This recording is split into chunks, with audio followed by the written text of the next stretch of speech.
Bon, je vous présente aujourd'hui le rapport d'accompagnement expertise. C'est un nouveau produit de la société Weatherclaim Control. Ce rapport est destiné en fait à l'optimisation, à la bonne relation entre les compagnies d'assurance et les agents et les experts sur tout ce qui concerne le climatique. Petit rappel très rapide, le climatique, c'est un sujet qui est colossal chez les compagnies d'assurance. En moyenne, par an, c'est à peu près 1 milliard uniquement sur la tempête et le dommage électrique. Beaucoup plus, bien évidemment, quand on intègre la grêle, etc. Et sur une année moyenne, c'est à peu près 1 million de sinistres qui sont traités par les compagnies d'assurance. Il faut savoir que sur ces 1 million de sinistres, eh bien évidemment, il y a des appels à experts, il y a des mandats. On a entre 20 et 45% des volumes de dommages tempêtes où il y a mandat d'experts, entre 15 et 35% sur les volumes sinistres du dommage électrique et entre 40 et 50% des sinistres grêles font appel à une expertise. Donc on voit bien qu'il y a un positionnement et une utilité excessivement importante pour l'assurance des experts. Encore faut-il que la relation entre les experts et les compagnies d'assurance soit la plus optimale possible. La plus optimale, on vous a montré ici, on ne vous dira pas de quelle compagnie c'est fait, mais quand une compagnie va mandater un expert, elle doit le mandater le mieux possible. Ça fait partie de la bonne relation qu'il y a. Plus un expert est bien mandaté avec les bonnes informations, et plus il va pouvoir faire son travail convenablement. Son travail, c'est quoi? C'est de dire oui, il faut déjà bien indemniser, je valide l'indemnisation en fonction de ce qui s'est produit, et après, combien j'évalue le montant de l'indemnisation. Et vous voyez que ce que dit cet extrait de charte d'assurance est très intéressant. L'assureur s'engage à fournir des missions précises avec un délai rapide. La mission doit comporter tous les éléments nécessaires au bon accomplissement, c'est-à-dire les informations suffisantes. Et l'assureur fournit à l'expert toute information technique lui permettant de mener à bien sa mission au travers d'instructions ou d'informations. Ça veut dire que, bien évidemment, l'expert doit bien faire son travail, mais en même temps, la compagnie, mieux elle va le mandater, plus elle va donner les bonnes informations et plus elle garantira un bon travail de l'expert et un bon retour aussi de son investissement. Et ça, c'est vraiment fondamental. La question, c'est que lorsque l'on a du climatique, ça veut dire quoi de fournir les bonnes informations? Ça veut dire quoi de bien mandater? Parce que les datas climatiques sont extrêmement complexes à analyser et à avoir. Et c'est là qu'intervient le rapport d'accompagnement expertise. Nous, Weatherclaim Control, on équipe maintenant plus de la moitié des compagnies d'assurance françaises. Et nous émettons des certificats lorsqu'il y a un événement climatique, que ce soit tempête, grêle, foudroiement, etc. Et ces certificats sont envoyés, en règle générale, aux clients pour preuve de la bonne foi. Mais ils sont aussi fournis à l'expert. Sauf qu'on a trouvé, et les assureurs nous ont dit, il pourrait y avoir d'autres informations, puisque quand il y a besoin d'un expert, on a besoin de données plus précises. Il peut y avoir, par exemple, du multisource en termes de dommages. Ça peut être le vent qui a été combiné à la pluie. Ça peut être de l'eau qui a gelé. Donc c'est toujours en fait une problématique beaucoup plus complexe. Et c'est pour ça qu'en fait nous avons créé le rapport d'accompagnement expertise, qui est un document spécifique, extrêmement complet et extrêmement technique, qui va être envoyé aux experts afin qu'ils puissent être mandatés le mieux possible et avoir tout un tas d'informations dont ils ne disposaient pas avant, qui va leur permettre d'analyser et de porter un regard beaucoup plus précis. Alors, ce rapport d'accompagnement expertise, on va le regarder un petit peu. Alors, on ne va pas le regarder dans le détail parce que vous avez un peu plus de 50 indicateurs qui sont des indicateurs aussi bien climatiques qu'assurantiels. J'explique en quoi. Le rapport possède déjà une synthèse qu'on appelle la synthèse climatique sur les éléments les plus importants que l'on a pu voir, que ce soit sur le vent, les activités orageuses, etc. Une sorte de petite synthèse.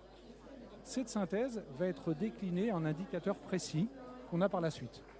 Et vous voyez que ces indicateurs ne sont d'ailleurs pas que climatiques. On vous donne, par exemple, pour le vent, donc premier pavé indicateur vent, la rafale maximale de la journée, les seuils d'assurabilité de l'assurance à 100 km/h, mais on vous fournit aussi ce qu'on appelle la rafale décennale. La rafale décennale, c'est la rafale de vent qui a 10% de chances de se produire par an. Et donc c'est elle qui va nous donner un indicateur sur la notion d'imprévisibilité, ce qui caractérise un aléa. D'accord ? Toutes ces données sont données à la commune, on est bien d'accord.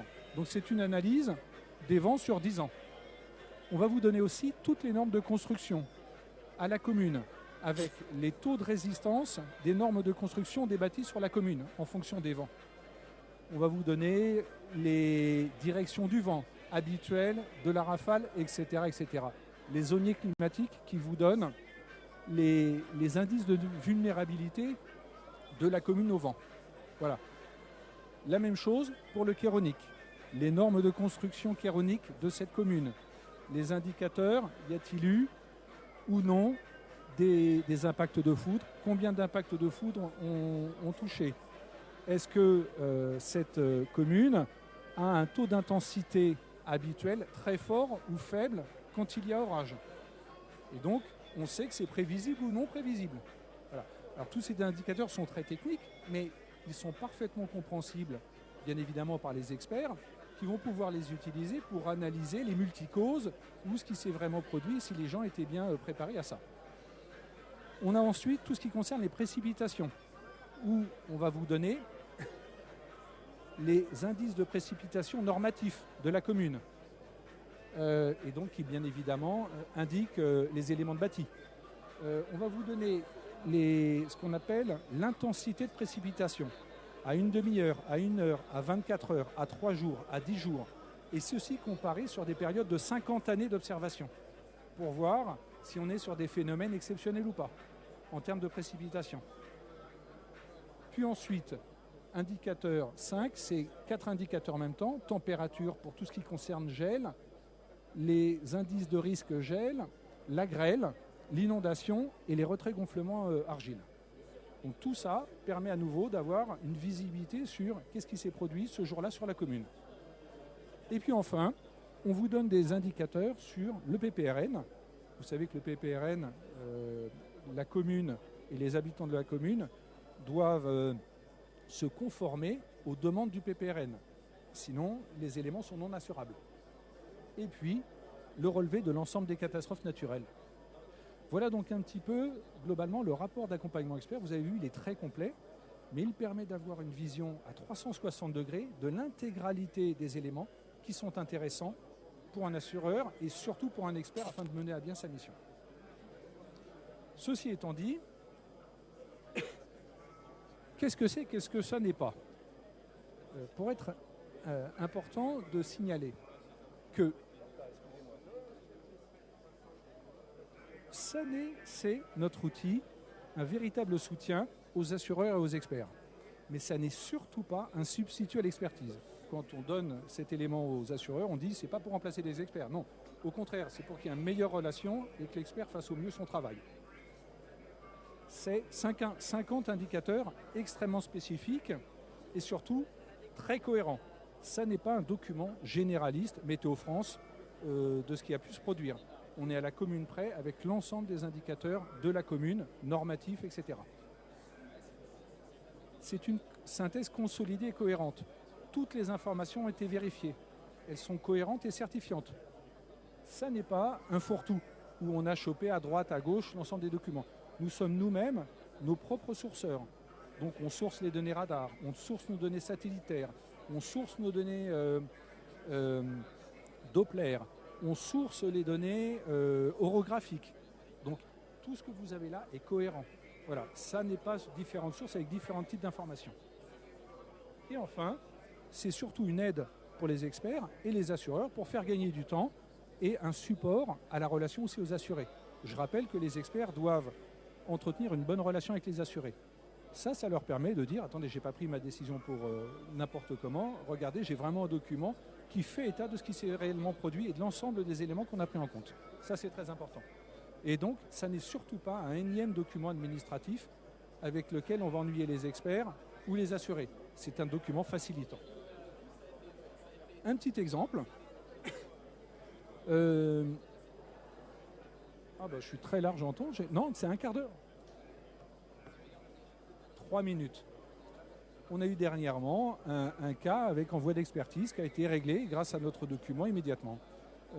Quelqu'un nous a dit, bah voilà, enfin un de nos assureurs a dit, on a un bâtiment, le toit s'est décroché. Il venait d'acheter un bâti et le toit s'est décroché. Et il nous a expliqué qu'il y avait eu un fort coup d'orage et qu'avec le vent, le toit s'est décroché. Donc on a regardé. Qu'est-ce que nous dit l'élément? Le vent le plus important était sur la période à 74 km/h. À 74 km/h, si on regarde bien, la rafale décennale était à 117. Donc on est loin déjà d'une rafale décennale. Mais on est surtout très loin des normes de construction. C'était un bâtiment moderne. Il aurait dû résister à 131 km/h de vent sans aucun souci. Il nous a dit qu'il y avait de l'orage. Il n'y a pas eu un seul impact de foudre sur 10 km à la ronde et sur 3 jours. Donc aucune problématique. Aucune pluie, donc pas de phénomène d'écoulement qui aurait pu provoquer des problèmes sur ce point-là. Sur le vent, on s'aperçoit que le vent de la rafale maximale était contraire au vent dominant. Alors on aurait pu penser que problème de construction. Or, quand on a regardé le vent, pas de phénomène sur le terrain d'écoulement de vent qui aurait pu provoquer un effet Venturi. Donc, avec toutes ces informations, l'expert est allé voir. Alors, tenez-vous bien, pourquoi j'ai pris cet exemple? Parce qu'il est absolument incroyable. Le toit de cette espèce d'hangar n'avait pas été fixé à la construction. Donc, il tenait par son poids, mais il ne tenait pas en ayant été fixé. Ce qui fait qu'avec un vent à 74 km/h, ça fait un petit effet. Ça a un peu bougé, comme ça a un peu bougé. Les structures, à quelques centimètres, ont décroché. Et le toit s'est couché. Mais ce n'était pas du tout dû au phénomène climatique. Donc le rapport d'accompagnement d'expertise, et derrière, a pu permettre en fait de trouver la chose et d'avoir tous les arguments pour tenir et pour faire la bonne étude. Voilà. Merci beaucoup. Oui ?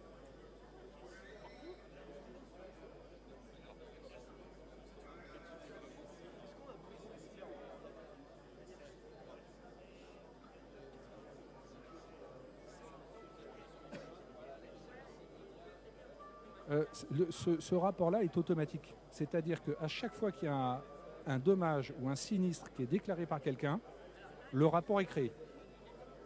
Automatiquement. Donc ce rapport-là, on le crée ad vitam aeternam sur tous les sinistres. Voilà. Donc c'est à la main du gestionnaire ou il peut être aussi... Alors il est utilisé chez nos clients aussi maintenant dans les cellules antifraude. Parce qu'il faut un peu de technicité. Alors nous, on voit des fraudes, des trucs parfois. Alors, nous, on part toujours du principe que le client est de bonne foi, hein, on est bien d'accord. Ça, moi, je suis assureur de formation, c'est ma base. Mais on voit parfois des trucs incroyables.